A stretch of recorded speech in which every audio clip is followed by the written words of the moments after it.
दोस्तों, आज की कहानी है ननन रानी। थोड़ा सा धैर्य रखिए, फिर ससुराल बिल्कुल अपना सा हो जाएगा। दोस्तों, कहानी शुरू करने से पहले अगर आपने चैनल को सब्सक्राइब नहीं किया हो तो कर लीजिए, ताकि आपके पास पहुंच सके हर नया वीडियो। वंशिका बहुत खुश थी क्योंकि शादी के बाद ननद निशी पहली बार मायके रहने के लिए जो आई थी। किन्हीं कारणों वह शादी के तुरंत बाद सास ने सिर्फ 1 घंटे के लिए ही पग फेरे के लिए भेजा था और अब जाकर 2 महीने बाद भेजा। सुबह से ही सारा काम खुशी खुशी निपटा रही थी वंशिका। आखिर उसकी लाडली ननद जो ठहरी निशी कैसे उसके इस घर से जाते ही एक सन्नाटा सा पसर गया है। अब कोई उसको छेड़ता नहीं, अब उससे कहीं कोई मजाक नहीं करता, अब उसको कोई भाभी कहकर नहीं पुकारता, क्योंकि इकलौती ननद वो भी ससुराल वाली जो हो गई थी। लेकिन वंशिका ने नोटिस किया कि निशी के चेहरे पर वो खुशी नहीं है जो नवविवाहिता के चेहरे पर होनी चाहिए।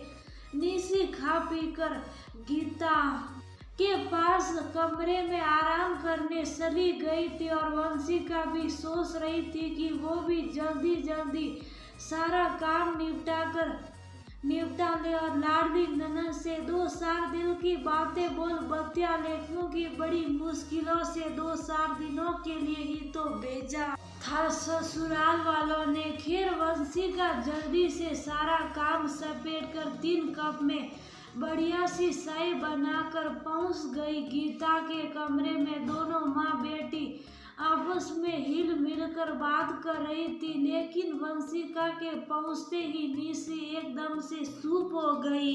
अरे भाभी, आप चाय बना लाई क्यों? तुमको तो खाना खाने के तुरंत बाद मसालेदार कड़क चाय पीना बहुत पसंद है।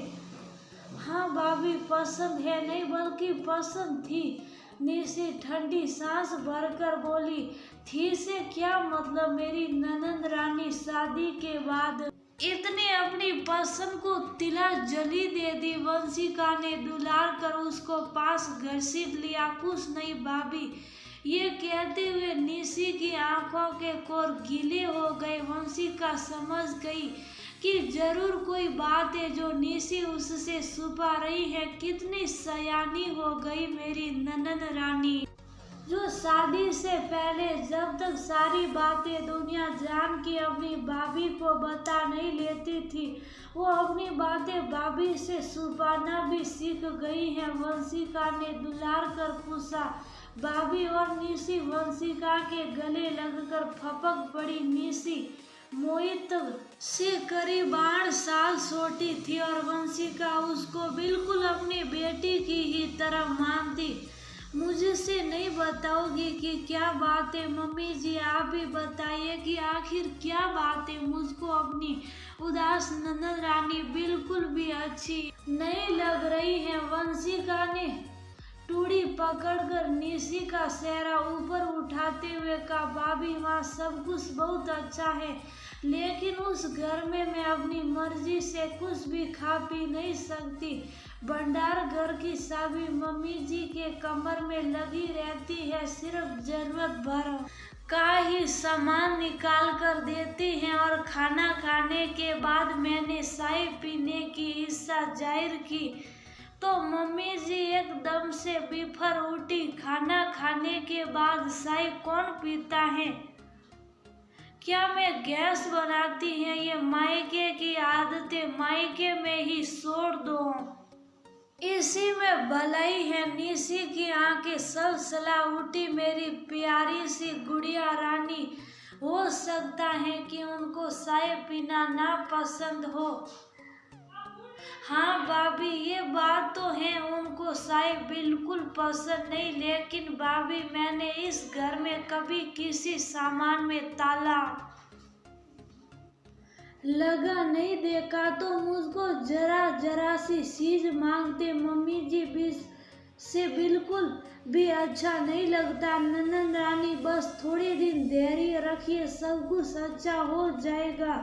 थोड़े बहुत दुख और कष्ट तो सबके जीवन में होते हैं, हर किसी को मुकम्मल जहाँ नहीं मिलता, लेकिन कोई बात नहीं, एक दिन देखना तुम अपने आचरण से उनके दिल पर राज करोगी।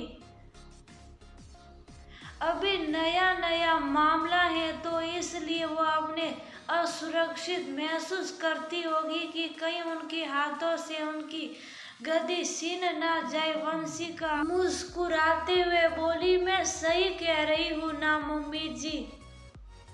बिल्कुल सही वंशिका बेटा, मैं भी इसको यही समझा रही थी कि बेटा हर लड़की को ससुराल में एडजस्ट करने में थोड़ा समय लगता है।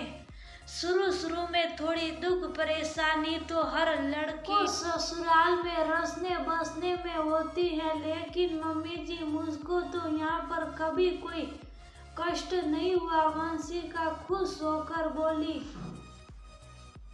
बेटा सबका नसीब एक सा नहीं होता।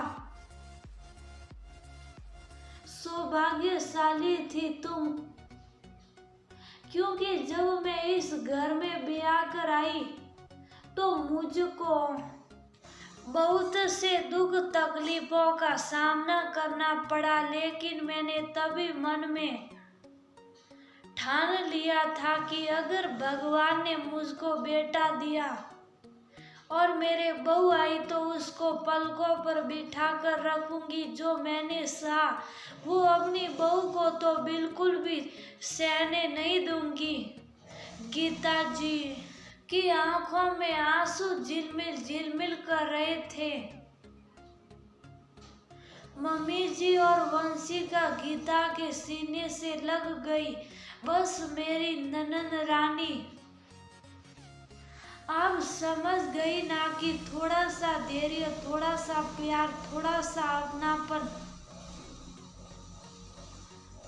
कब तुम उस घर की सहती बन जाओगी पता ही नहीं चलेगा। अब जल्दी से मुस्कुराओ, क्योंकि मुझको अपनी लाडो ऐसे बिल्कुल भी अच्छी नहीं लग रही है। खैर, निशी ने वंशिका की बातों पर गौर किया और उसका कहना माना। परिस्थितियों को संभालने में थोड़ा धैर्य रखा और आज सचमुच निशी अपने ससुराल में बहुत खुश हैं। जल्दी मायके आने